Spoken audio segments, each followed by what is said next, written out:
Mheshimiwa Raila Amolo Odinga. Karibu sana. Your Excellency, President Uhuru Mwai Kenyatta, President of the Republic of Kenya, First Lady Mama Margaret Kenyatta, Deputy President Archbishop Anthony Muheria, and all the clergy, the family of our departed Mzee Emilio Mwai Kibaki, waombolezaji wote ambao wamefika hapa. God is good, and all the times, asanteni sana. We have come, as I said yesterday, to take final farewell to a great Kenyan patriot. Now, I want to say a few things today about Mwai Kibaki. I want to say that the life and history of Mwai Kibaki is very much contemporaneous with the history of independent Kenya. Because as you said, Kibaki resigned from teaching to come and join the liberation movement. He was the chief executive officer of the most vibrant national movement for liberation, KANU. And in the elections of 1963, KANU won the elections, beating the then opposition KADU.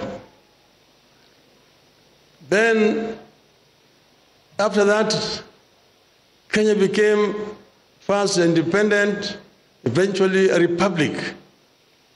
So he was assistant minister, vice president, and a president, leader of opposition.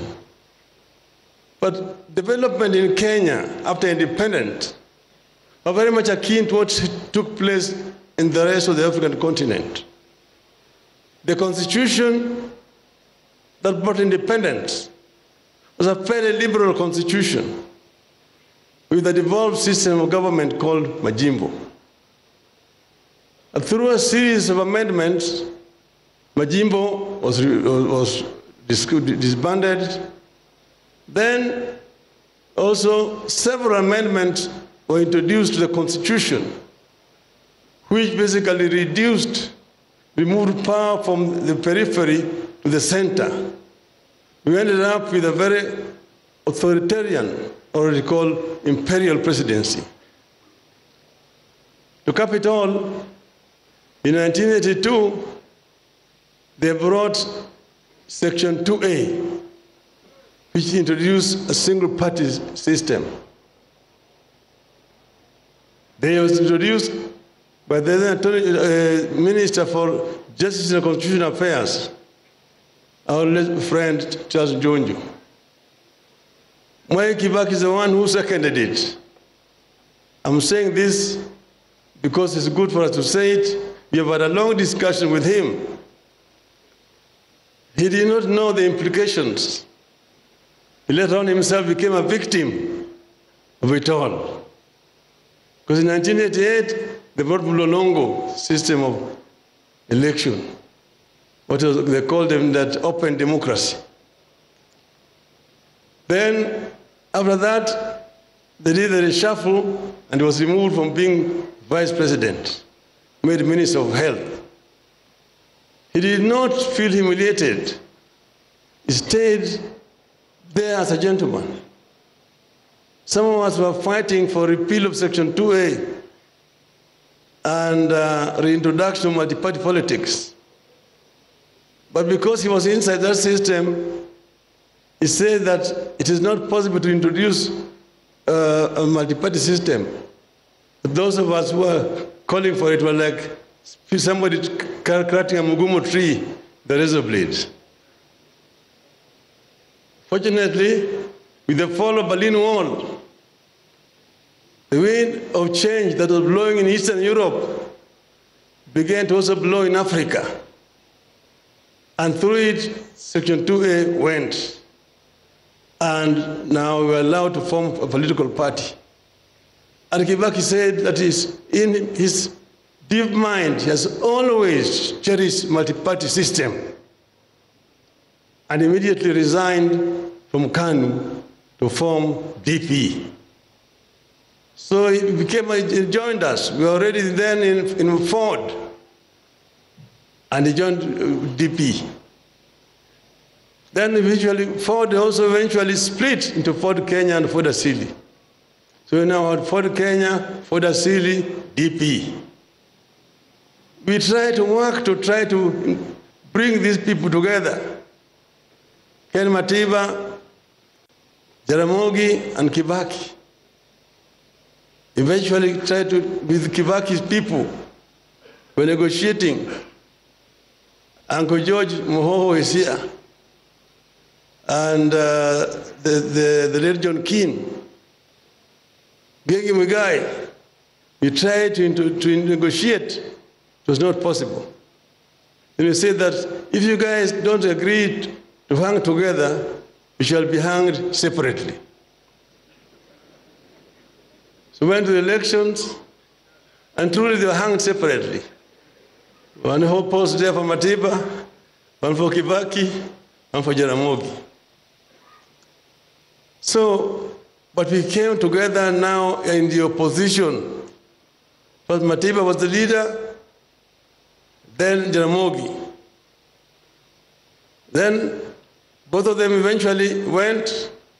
In 1997, we now tried to come together again.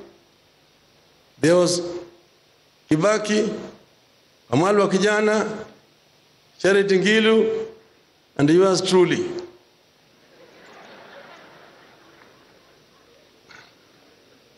To try to come together. The late Mr. Leakey and Paul Mwite tried to mediate to bring us together. It did not work. And then again, we were hung separately. One for Kibaki, Raila, Amalwa, and Charity. So we stayed together like that. Come 2002, we are coming together again. We were separate. And then we came together to try to talk. And I was emphasizing that this time around, please, let us agree to have one candidate. And the negotiation took too long. The crowd was already in Uhuru Park.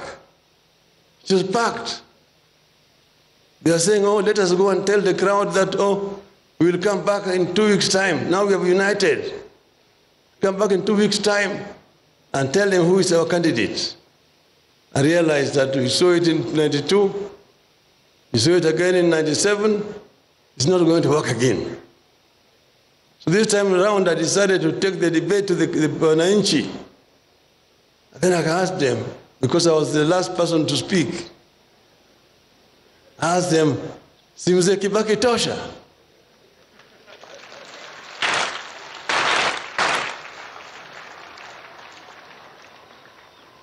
And the crowd roared back, Kibaki tosha, na wakaanza kuimba, yote yawezekana bila Moi. That is the NAC revolution. The rest is no details.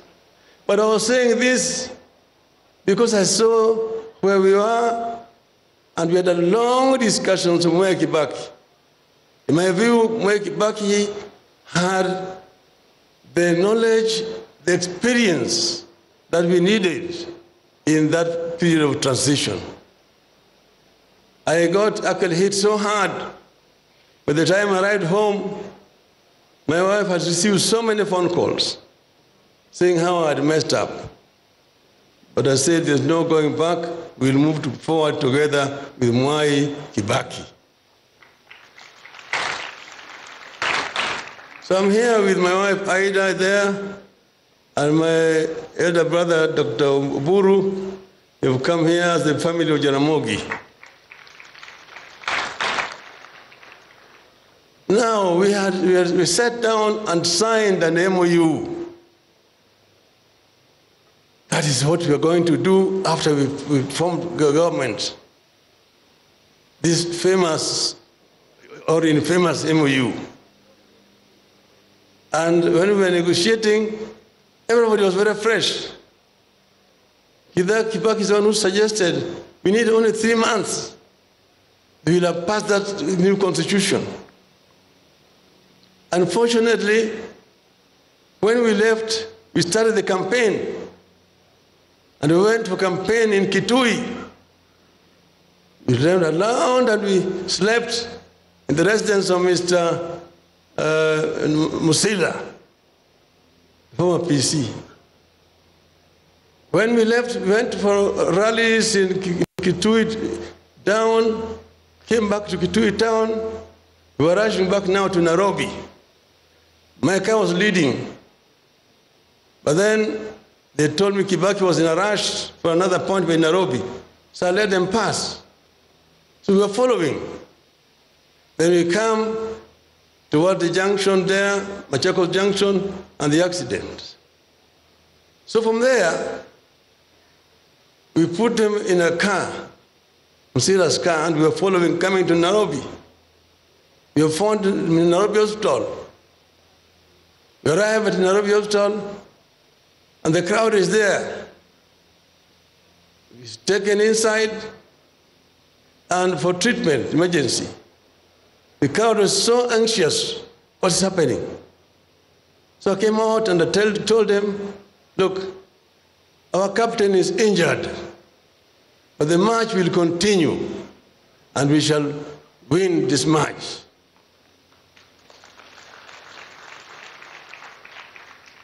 And after that, we evacuated Kibaki to London for treatment. And he came back. He was a very strong man. Mwai Kibaki, apart from being brilliant, brainy, has also got a very strong physical constitution. Because he has gone through several challenges that I know. Then, after that, when he came back, followed another one, which was now again admitted in Nairobi Hospital. So then now, we are victorious, we won the elections, and what happened is that a group that was around Kibaki, the reason why I've always said this is not Kibaki, there was a clique that was around him, which took charge. And they're the ones who were responsible for what happened, for renegotiation on the MOU that we had signed. But we said, some of our people were making noise, oh, this is betrayal and so on. I said, no, this is not Kibaki. Let us stay in the government. Then came the issue of the Katiba. There are those who did not want the Katiba that had been drafted. Then you know how it happened, bananas and oranges. And when that happened, then we were thrown out of government. We met again now in the elections. But when we met, then they were in crisis. We negotiated with Mwai Kibaki and eventually agreed that Kenya is bigger than all of us. So we must unite together in the interest of Kenya. We formed a grand coalition government. Kibaki president, yours truly the prime minister. Mudavura should have told you how we ran the government together. Because Francis is somebody who was really responsible for the success of our government. Is this gentleman, this old man called Francis Mudavura. He knows, he did not tell you the role that yours truly played in infrastructure development. In terms of roads, I'm the one who took the pain of demolishing structures so that we could construct those roads. And I was censored in the cabinet but Kibaki defended me in the cabinet. I said, where we are demolishing structures are structures which are built on road reserves. And those people have already been compensated. So Kibaki said, kama watu wanajenga kwa barabara, ibomolewe. Ibomolewe. Yes, what do you want us to do? And that is what happened. We sat together and we created what is called the National Economic and Social Council, NESC, as a think tank of the government. And that NESC is what came up with most of these projects. There's LAPSET, SGR, the Konza, ICT City, special economic zones, all these came about as a result of the discussions in the think tank. What I want to say is that Mwai Kibaki is somebody with a clear foresight and is ready to negotiate and also to take in new ideas. And through that, he managed to open the government and get new progressive ideas about development. So here, we've come today to say goodbye to Mwai Kibaki. He was transformative. He came up with progressive ideas and he was able to bring all of us together and create a team that was ready to work for Kenya and say that Kenya first, everybody else is second. And therefore,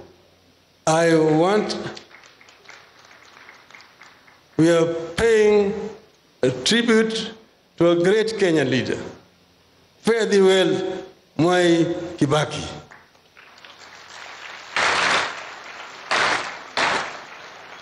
In your journey, convey our greetings to Hayati Mzee Jomo Kenyatta, to Jaramogi Oginga Odinga, to Thomas Joseph Mboya.